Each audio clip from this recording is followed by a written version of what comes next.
කියන්න මෙතෙන් ආපු විදිහ ගැන. ඔයාලත් එනවා නම් ඒ විදිහට එන්න. පළවෙනියටම මං ආවා ඔයාලා කවුරුත් දන්න කබරගලට හැරෙන තැන. එතන ලොකු බෝධියක් එක්ක තියෙනවා දේවාලයක්. එතනින් උඩට හැරිලා සුපුරුදු විදිහට අනිත් අයත් එන විදිහටම තමයි මාත් උඩට ආවේ.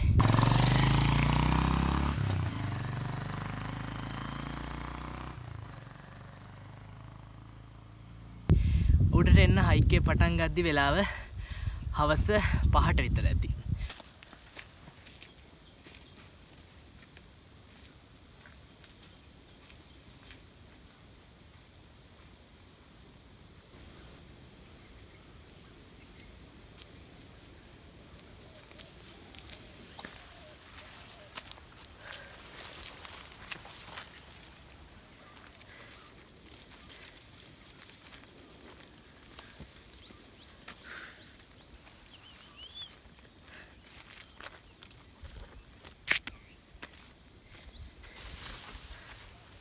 කිනි තියලා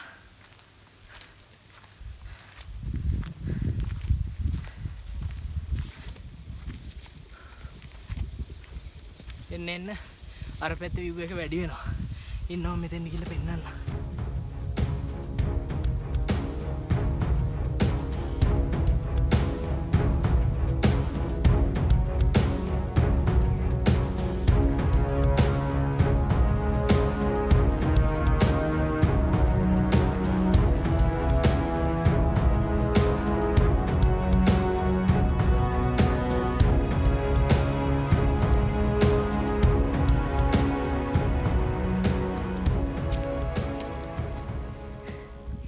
පොඩි විවේකයක් ගන්න නැවතුණා. හරි මහන්සි.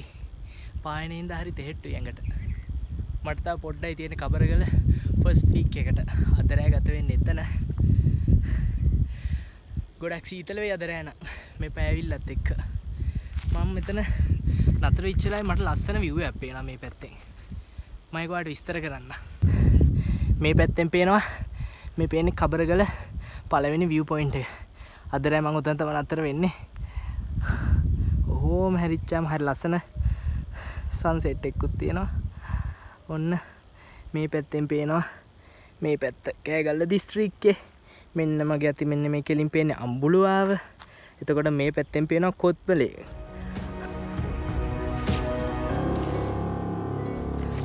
ඔන්න මම මේ පයිනස් කැලේ ගාටම ආවා. තව මට මේ පේන මානේ තමයි පළවෙනි view point එක තියෙන්නේ. හොඳට අහන්න නිකන් වැස්ස වගේ සද්දයක් ඇහෙනව නේද? හොඳට අහන්න.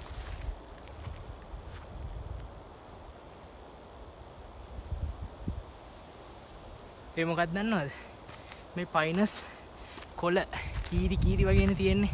අන්න ඒ වගේ මේ හමාගෙන එන හුළඟ වදින සද්දේ තමයි ඔය ඇහෙන්නේ වැස්ස වගේ.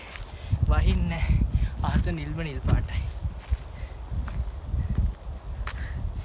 කැම්පින් කරන තැන නම් හරියට විනාශ කරලා තියෙන්නේ. එහෙම කරන්න එපා. හරි අපරාධයක්. මේවත් තහනම් වෙයි. අනිවාර්යයෙන්ම. පරිසරයට ආදරය කරන්න. මේවා විඳින්න එනවනම් තව කෙනෙක්ට ඒ ලස්සන බලන්න ඉතුරු කරලා යන්න අමතක කරන්න එපා. තව චුට්ටයි. පියා.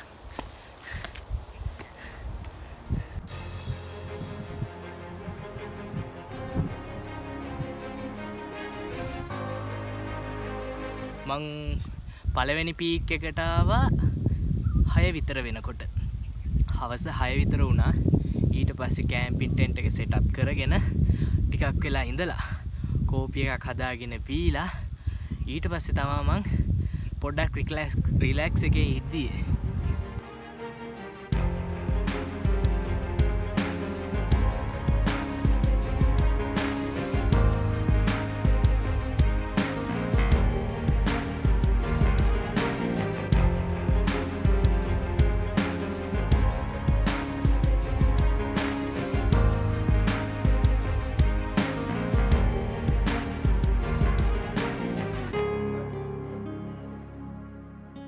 ඔන්න ටෙන්ට් එක මන් ටිකක් අර ගස් වලින් මේ පැත්තට ඇවිල්ලා තමයි සෙටප් කරේ. අර පැත්ත ටිකක් සෙනග. මේ පැත්ත හොඳයි කියලා මට හිතුණා. මේ පැත්තෙන් ඉර පායයි ඔන්න උදේට අපිට බලා ගන්න පුළුවන්. හරි ලස්සනට තියෙයි. ඒතර මට ටෙන්ට් එකේ ඉඳන් කෙලින්ම බලන්න පුළුවන් ඉර සේවයත්. බලමු මේ බලන්න මේ පැත්තට පේන පල්ලම. මේ පේන්නේ නාවලපිටිය ටවුන් එක. මාරම ලස්සන view එකක් මෙතෙන්වත් තියෙන්නේ. මේ ගස් වලින් මේ පැත්තේ අයිනට ආවා.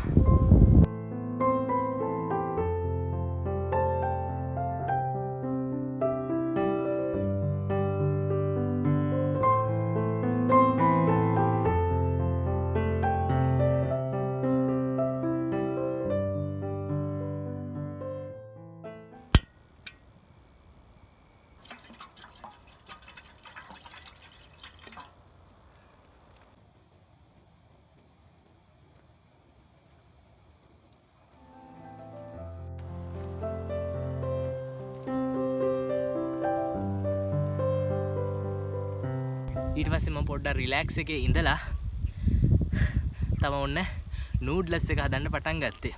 ගෙදරින් හොදලා ගෙනාවු එළවලු ටිකත් කපාගෙන නූඩ්ලස් එකත් ඔන්න මම හදාගත්තා. මෙන්න තියෙනවා කොත්තු මී එක. ඒ වගේ මං ගෙනාපු ලුණු ගෙඩියක් තියෙනවා, නයිමිරිස් කරලක් තියෙනවා, කරපිංච තියෙනවා, රම්පේ තියෙනවා, සුදුරුණු තියෙනවා, ඒ වගේම ලීක්ස් තියෙනවා. මේ ඔක්කොම මම ගෙදරින් හොදලා ගෙනාවේ.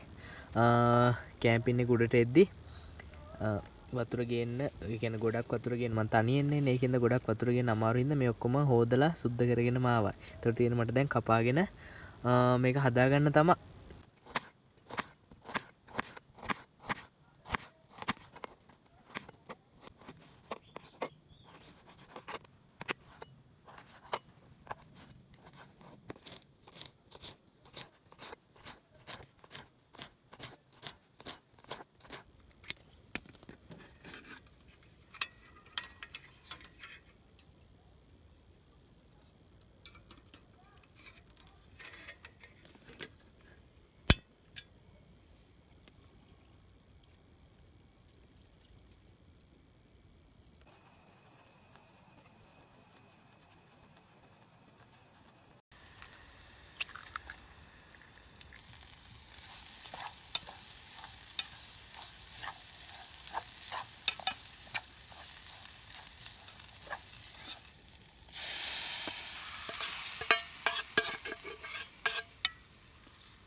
හදාගෙන කාලේ ඉවරනකොට 10 විතර වුණා.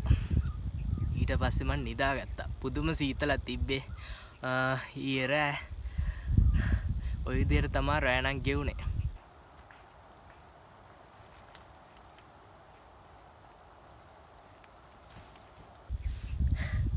ඊට පස්සේ උදේ 6:20ට විතර ඉරසේවෙත් බලාගෙනම මම නැගිට්ටා.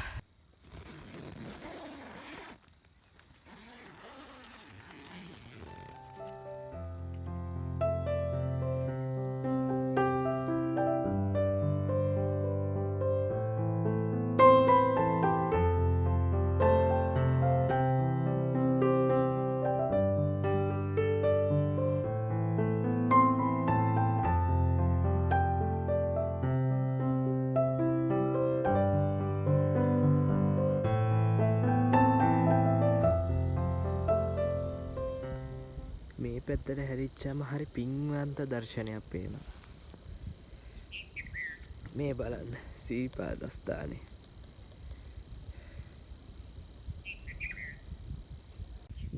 good morning. ඔන්න ඔය විදිහට තමයි ඉරත් පැව්වේ. ඉර පායන දර්ශනෙත් මට බලා ගන්න පුළුවන් වුණා කබරගල මුදුන ඉඳන්ම. මෙන්න මේ මට පිටිපස්සෙන් පේන ටෙන්ට් එකේ තමයි මං ඊයේ රෑ හිටියේ. බලන්න මේ ලස්සන view එක. මාර සීතලයි තාම. මේ පැත්තෙන් පේනවා හම්බුලාව මහනුවරට යනකම්ම. එතකොට තියෙනවා හන්තාන කඳු වැටියේ. ඒකත් පේනවා.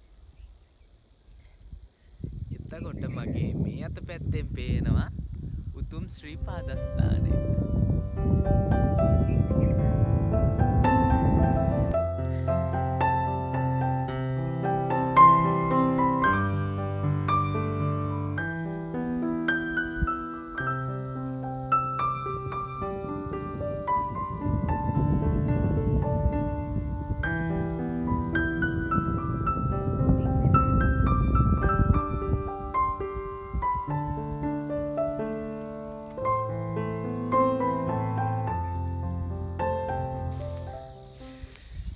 මන් තවත් view point එකකට ආවා.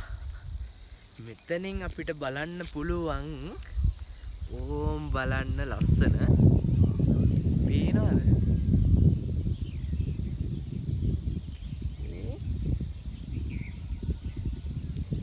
වව්.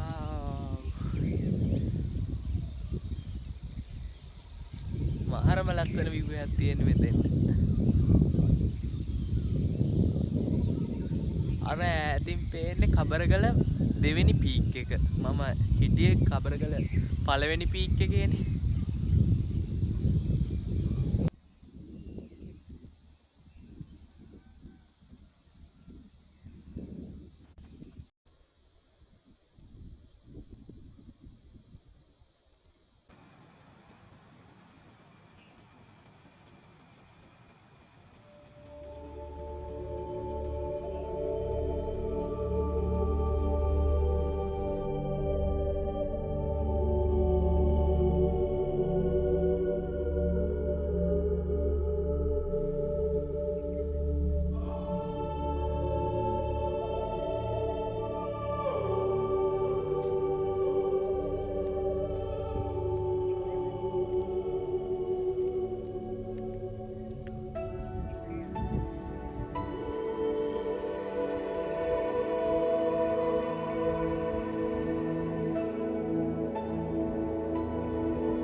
හරිද?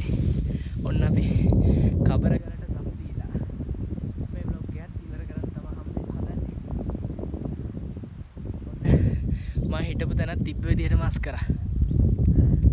ඔයාලත් කැම්පින් කරනවා නම් කිසිම දෙයක් දාලා යන්න එපා. අරගෙන එන හැමදේම අරගෙන යන්න. නැගිටලා කබරගල පළවෙනි view point එකටත් ගිහිල්ලා ඒ පැත්තත් පොඩ්ඩක් බලලා ආයෙත් ඇවිල්ලා ටෙන්ට් එකත් අකුලගෙන දැන් මම මේ යන්න කියලා තමයි හදන්නේ. තිබ්බ තැනත් ඒ විදිහටම අස් කරා. එහෙනම් තව vlog එකකින් හම්බෙමු. හැමෝටම සුබ දවසක්.